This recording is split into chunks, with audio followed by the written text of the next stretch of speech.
Сәлем достар, сіздермен EasyKZ.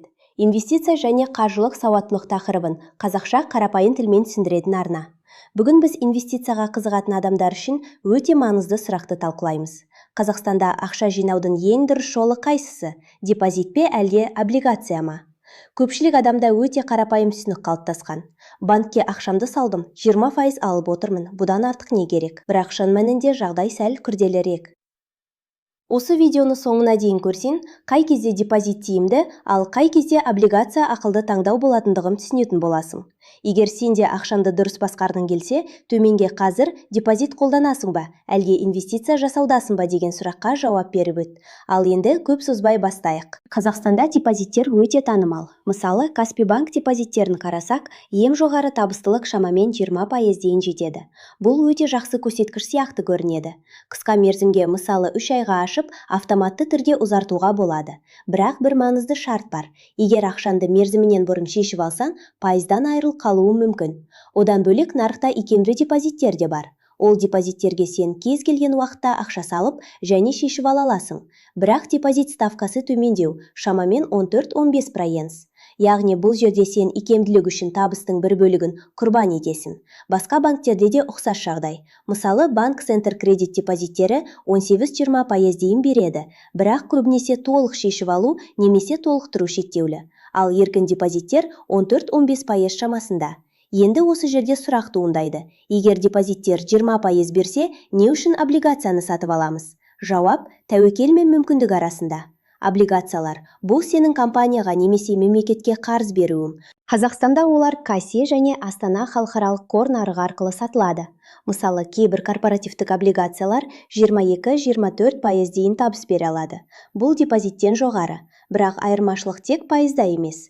Біріншіден, депозиттерге мемлекет кепілдік береді. Қазақстанда депозиттердің көп бөлігі сақтандырылған. Сақтандыру көлемі 10 миллион теңге көлемінде.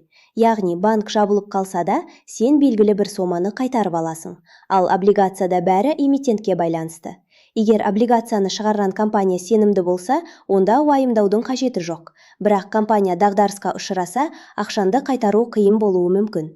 Екіншіден, ликвидтілік. Депозитті сен белгілі бір шарттармен бұза аласың, ал облигацияны сату үшін нарық керек. Егер нарықта сатып алушы болмаса, облигацияны тез сатып, ақшаны шешіп алу қиын болады. Үшіншіден, стратегия. Депозит бұл тұрақтылық. Егер сенде 100 000 теңге бар және сен тәуекелге барғың келмесе, депозит өте дұрыс шешім. Сен нақты қанша табатыныңды білесің. Ал облигация бұл сәл жоғары деңгей. Егер сен портфель жинағың келсе, табысты көбейткің келсе, онда облигация қосу дұрыс. Мысалы, ақылды инвесторлар жиі былай жасайды. Қауіпсіздік үшін ақшаның бір бөлігін депозитке салады, ал қалған бөлігін табысты арттыру үшін облигацияларға немесе басқа құралдарға бөледі. Тағы бір маңызды нәрсе – инфляция.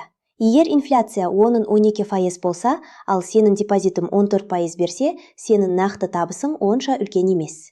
Ал 22% беретін облигация бұл жерде әлде қайда тиімді көрінеді.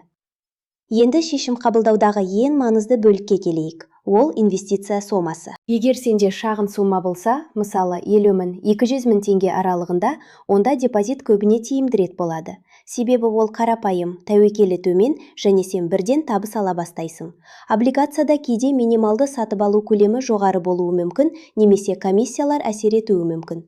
Ал егер сенің капиталу жоғары болса, мысалы 500 000 теңгеден бастап немесе 1 миллион теңгеден жоғары болса, онда жағдай өзгереді. Осы кезде облигациялар әлде қайда қызық бола бастайды. Неге? Себебі үлкен суммада пайыз айырмашылығы қатты сезіледі. 20% пен 23% арасындағы айырмашылық аз ақшамен инвестициялағанда байқалмайды, бірақ үлкен капиталда бұл айтарлықтай табысқа айналады. Осыдан ақ қарапайым қорытынды жасауға болады. Егер сен жаңадан бастап жатсаң және ақшаны ұлғайтуда саған тұрақтылық керек болса, депозитті таңдаған жөн. Бұл сенің қаржылық негізің болады. Ал егер сен келесі деңгейге өткің келсе, табысты өсіргің келсе, онда облигацияларды үйренуді баста. Ал ең дұрысы екеуін бірге қолдану. Өйткені инвестицияда ең маңыздысы бір құрал емес, дұрыс баланс. Егер осы тақырып қызық болса, келесі видеода мен нақты Қазақстандағы ең тиімді облигацияларды көрсетемін және қайсысына ақша салуға болатынын талдаймын. Видео сіздерге пайдалы болды деп үміттенемін. Ұнаса лайк басып пікір қалдыра отырыңыздар. Келесі видеода кездескенше.